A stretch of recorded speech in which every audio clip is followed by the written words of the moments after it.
guys, surprise Monday video for you, and that's because something recently happened to me that if you're in my Facebook group, you probably know about, and if you're not, I want to make sure I tell you because I want people to be warned that this is something that could happen to them if they buy records online. I recently did a video, which I'm sure you guys saw, where I talked about the smart ways to buy and sell records online. If you haven't seen it, you can click above. That being said, I referenced some possible scams that hadn't ever happened to me until recently.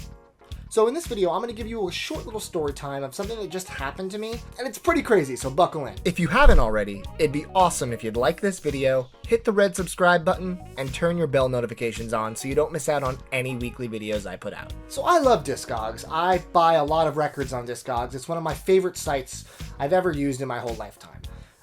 That does not mean that Discogs is not without scammers that try to prey on people in the marketplace, and usually there's a safeguard to keep you safe. That safeguard is PayPal. PayPal is great. I have been a PayPal user for over a decade. Anytime I've ever had an issue before, they're quick to help me with it, and there's never really a problem feeling like they have your back when you're making a purchase, of course, through goods and services. Only use friends and family if you know the person, because that money will not return to your account with any kind of dispute or anything, because it's looked at as a gift. Goods and services payment. Something goes wrong, if the record shows up damaged, if it's not as described, you can talk to PayPal and they'll pretty much force the person who gave you the record to let you return it, or they'll return your money if there's a big problem. It's great. It makes me feel confident buying online. Until recently, when something happened that I've never thought would happen to me. I never thought it would work, but it almost did. And if I didn't pay attention close enough, they might have got me. Sometimes there are sellers on Discogs that have no feedback, that put up records, grails often, that seem too good to be true. The prices may be half of what it tends to go for. It just seems unlikely that A, they have that record for that price, or B, they have that many records in their inventory that are that rare. Something about that is kind of a red flag, but in the past, I've often been tempted to just give it a shot, because you never know.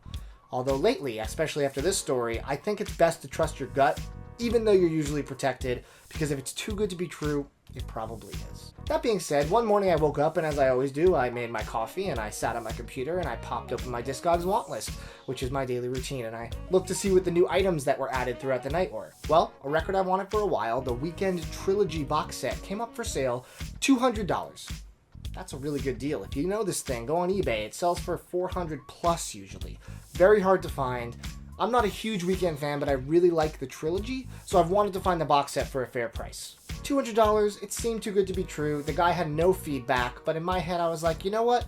PayPal will have my back. If anything goes wrong, they'll help me out. So I buy the record. I talk to the guy. I say, please give me tracking whenever you get a chance. A couple days go by after he was great at communicating on the first day. No response. A couple more days go by, no response. Starting to get worried. I go back to his feedback. Lo and behold, there is one negative feedback on there now saying, this seller took my money and ran. I knew I had been scammed. But with PayPal, it's not the end of the world. Usually. So this seller's name is Vocot. V-O-C-O-T. As of now, he is not banned. I wrote to Discogs, hopefully they will ban him, but just be careful in case you happen to see one of his listings pop up. As per usual, I went to PayPal, I gave him a call, and I said, hey, here's what happened. I think this seller's scamming me. Is there anything you can do to open a dispute and possibly expedite it? Because I'm pretty sure, based on this feedback and how this stuff tends to go, this guy's not going to send anything. They said, of course, they can open the dispute, and they did. But they said with COVID timing and everything, it would be like 18 days before I can hear anything. That's frustrating to have $200 tied up for that long, but I knew that eventually it would end in my favor. Either him sending the box set, which is definitely not a reality, or getting my money back. So I waited 14 days, and on the 14th day, I went downstairs where my mail usually is, and I saw this. This was sitting there with my name on a label. It says Matthew Kaise. That's not really my name, but it was my last name terribly misspelled, from Victory Packaging. It appears to just be Priority Mail Express boxes in a kind of vacuum seal scenario.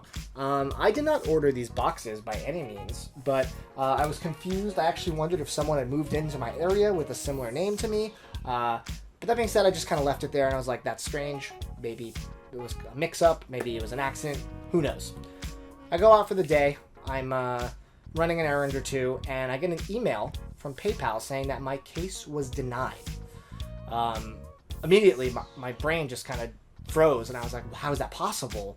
This guy is 100% scamming me. And I go to the case on PayPal, and I go and look, and they say the case was denied because the seller provided a tracking number that showed delivered.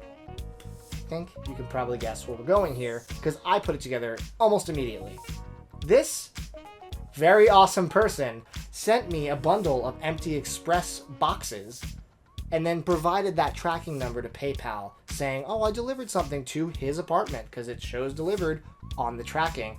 PayPal doesn't really have a way to look into that, at least not until more information is divulged. So they just took him at his word and canceled the dispute. I was furious. I thought about this being a possibility. I thought about the misdirect tracking number, just send something of no value to the same area and hope that PayPal doesn't look into it. I've thought of that as a possible scam, but I never thought it would happen to me, and I never thought someone would get away with it. And I was determined to make sure that they would not get away with it. So I called PayPal and I explained the whole situation from the start and then this new saga. And the person on the phone was extremely helpful, as they usually are. And she was like, I'm happy to help you out, but first you have to file an FBI cybercrime case complaint online, and then we'll attach that to your reopened case.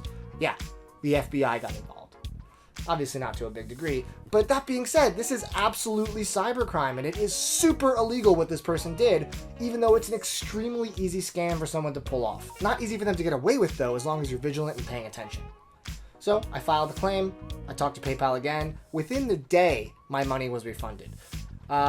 Thankfully, this was the best case scenario that could have happened with this horrible experience, but I wanted to make this video to warn you guys that this is a possible thing that can happen. We are in an age where people are more deceptive than ever online, and we as vinyl buyers, especially people that buy a lot of records like I do, need to be sure you're on top of the records you have coming in. Make sure that you're not buying anything that looks too good to be true, and if you are, make sure you follow up and see what happens with that package. Make sure you get a tracking number, and make sure they send you the right thing.